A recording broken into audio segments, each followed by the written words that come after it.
Mr. Dale Gilgee, the superintendent of schools here in Beulah, for the use of their auditorium.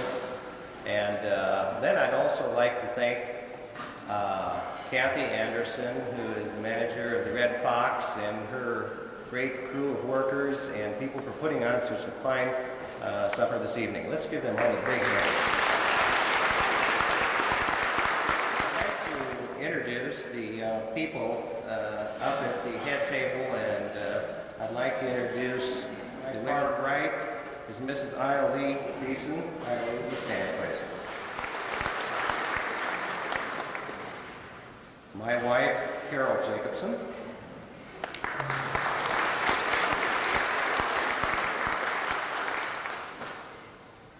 Eleanor Grahl.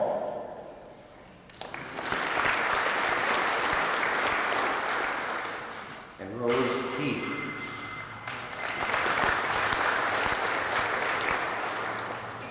I am the community representative for Basin Electric here in Mercer County.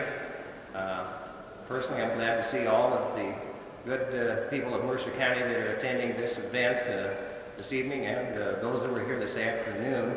I'm going to call upon Mr. Bill Heth, the Board of Director from the Beulah area. Thank you, Gary, and good evening.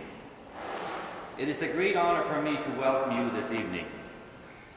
Following our groundbreaking ceremonies earlier this afternoon, there are many persons who are to be welcomed here this evening.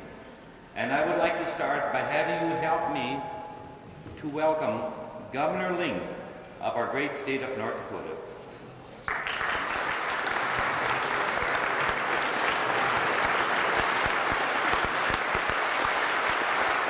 I would like to have you help me welcome my home board of directors of Mercer Electric and our manager, Ken Irvin, and their wives.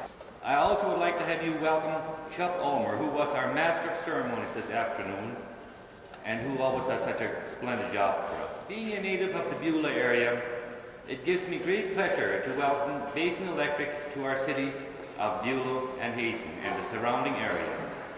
I'm sure that Basin Electric will be a great asset and benefit to all of us and our state. I'd especially like to have you welcome here this evening.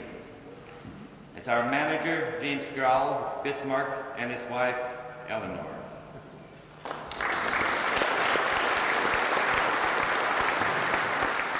C.R. Thiessen, the president of the board, who hails from Lambert, Montana, and his wife.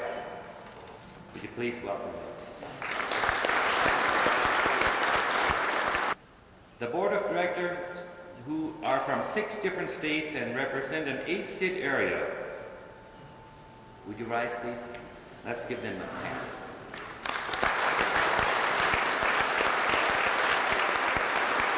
And now I'd like to turn the meeting back over to you.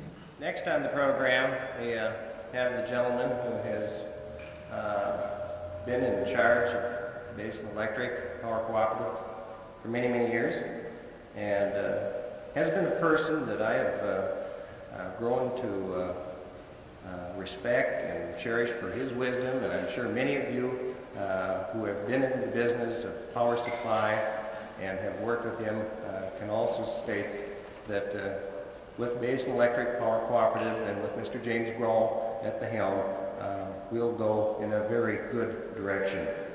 Without further ado, I want to give you Mr. James Grahl, General Manager. Basin Electric would also like to thank you for the work of months and years in helping to plan for this power facility in a community setting in a way of which we can all be proud. Our thanks go to the elected and appointed officials of the several state agencies, most of whom are represented here tonight, and to their professional staff members. They have worked cooperatively and very competently to administer the difficult and sometimes torturous permit processes required to clear the way for the construction of this plant. We will need more than 60 permits by local, state, and federal governments before we are able to operate this plant. So I'd like to express my personal thanks to all of you for sitting here so good-naturedly, basking in the warmth of good fellowship or just plain body heat.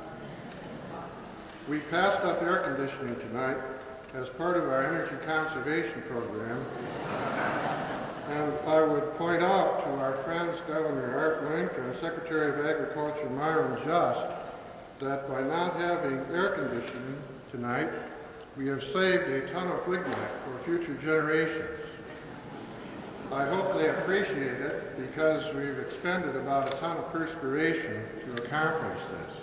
Don't let anybody tell you that conservation is easy. I also want to thank the citizens of this county as represented on the numerous working committees of the Mercer County Task Force.